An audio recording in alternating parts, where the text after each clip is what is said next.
Income tax deduction, ATC की deduction की limit है 1,50,000 पर फाइनेंशियल ईयर।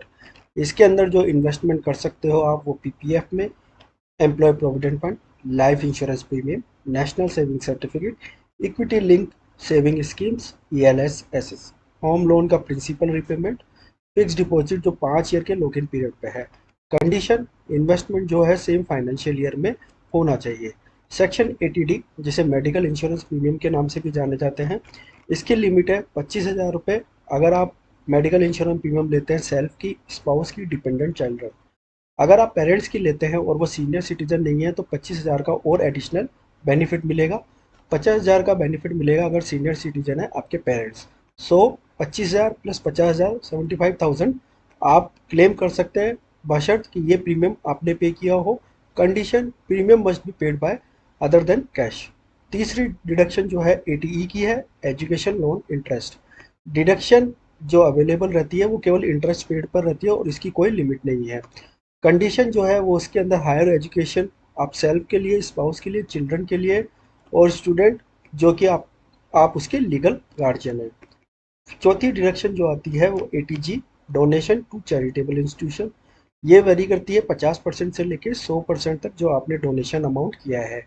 इसके अंदर कुछ लिमिट्स होती है जो एडजस्टेड ग्रॉस टोटल इनकम पर चलती है। कंडीशन, डोनेशन अगर आप 2,000 रुपये से ज़्यादा पे कर रहे हैं तो वो अदर देन कैश होना चाहिए। पांचवी डिडक्शन जो आती है वो home loan interest, section 24B। इसकी लिमिट है सेल्फ ऑक्युपाइड प्रॉपर्टी के केस में 2 लाख रुपए। अगर प्रॉपर्टी लेट आउट हो रही है तो जो इंटरेस्ट पे कर रहे हो उसके ऊपर कोई भी लिमिट नहीं है, जितना इंटरेस्ट पे किया उतनी डिडक्शन। कंडीशन जो है कि जो इंटरेस्ट है वो must be loan taken for the purchase, construction, repair, renewal और रिकंस्ट्रक्शन ऑफ रेजिडेंशियल प्रॉपर्टी। जो कंस्ट्रक्शन है वो 5 ईयर के अंदर अंदर कंप्लीट होना चाहिए end of the financial year जिसमें आपने लोन लिया है। फ्रेंड, छठी डिडक्शन जो आती है वो हमारी एचआरए की आती है। इसके अंदर इन तीनों में से जो सबसे कम है वो एचआरए की डिडक्शन में अवेलेबल होगा।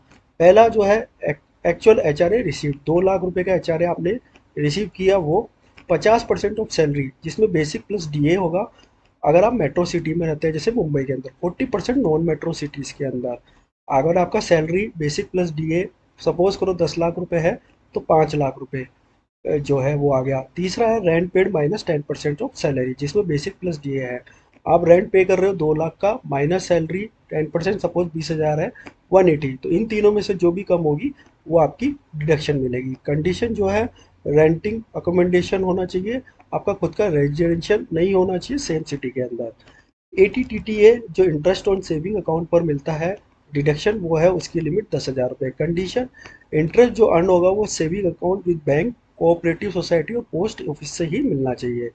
एटीजीजीबी और एटीजीजीसी जो कि डोनेशन टू पॉलिटिकल पार्टीज है, उसमें आपको 100% अमाउंट जो डोनेट किया है उसका डिडक्शन मिलेगा। कंडीशन, डोनेशन जो अदर देन कैश में पे होना चाहिए।